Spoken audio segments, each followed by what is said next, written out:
Hey, this is Pastor Bryan here, and I just want to express my love for you. Wellspring Bible Fellowship, let you know that we are praying for you, and the elders have decided to do a number of short videos where we can encourage you and teach you and continue to exhort you via distance. And so I want to start this first video by briefly discussing the question, why does God allow the spread of the coronavirus? I mean, surely he could stop this if he so chose to, right? I mean, he's in control. In fact, we're going to see this coming Sunday in Matthew chapter 8, verses 18 to 34. You can live stream with us at 10:15 this Sunday. But we're going to see Jesus has authority over nature. He can speak a word and the waves and the storm have to stop.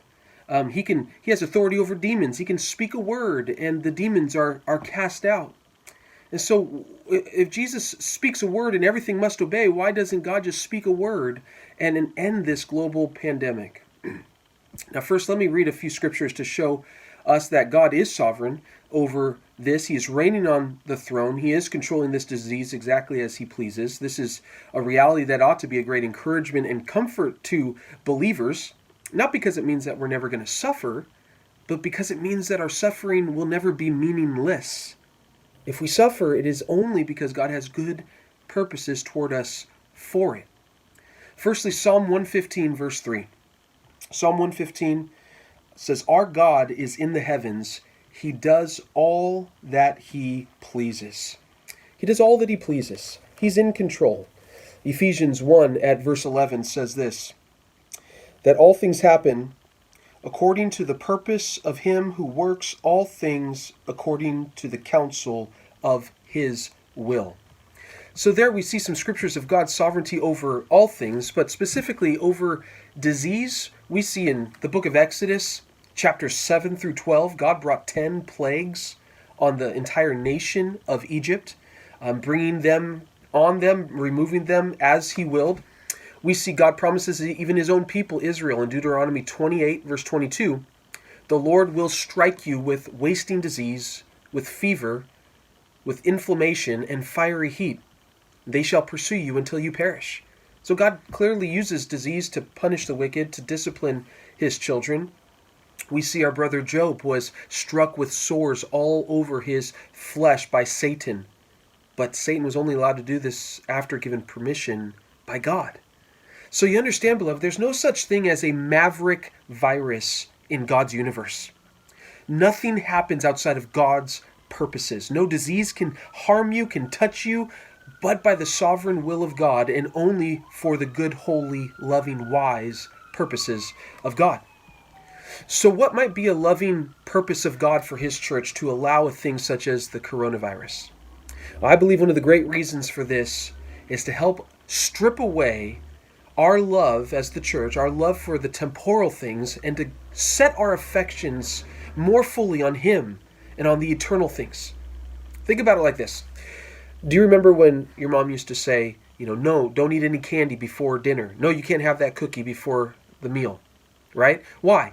Because it would spoil your meal. It would ruin your meal. And it was true. And the reason why is because sugar-filled things would give us a sugar buzz temporarily so we don't feel our hunger. And that sugar masks all the fact that our body is actually very much deprived of proteins and minerals and other vitamins, nutrients that we need. The sugar masks the hunger our bodies should feel for the important nutrients, and we don't even know it. Well, similarly, when things are going really well in life, and we're enjoying money and success and sex and comforts, these all act as spiritual sugars. And in America, we have been indulging on these spiritual candies every day. So you have a lot of Christians that will say, yeah, I believe in God and I know I'm going to heaven. But the reality is that in their everyday life, they find their joy, their satisfaction, their identity from these other things, these favorable circumstances in their life. Now, when those circumstances change, what happens? Well, if we are truly born again and we belong to God, it will drive us to God. Because when the sugar disappears, we'll be able to see clearly the pursuit of the great feast that our souls really crave, namely God himself. And until that sugar is taken away, we don't even realize how little we are hungering for God himself. We don't even realize how malnourished we've been of spiritual nutrients that are eternal.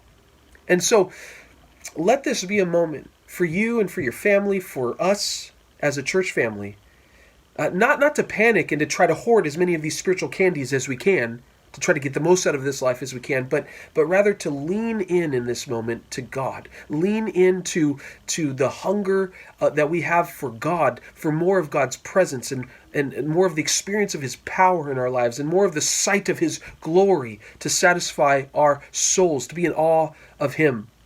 Trust that he is sovereign over all the nations right now, over all disease, and he only wants to use this to bring his children more of the greatest gift, namely himself. May God's grace and peace be multiplied to you, my church family.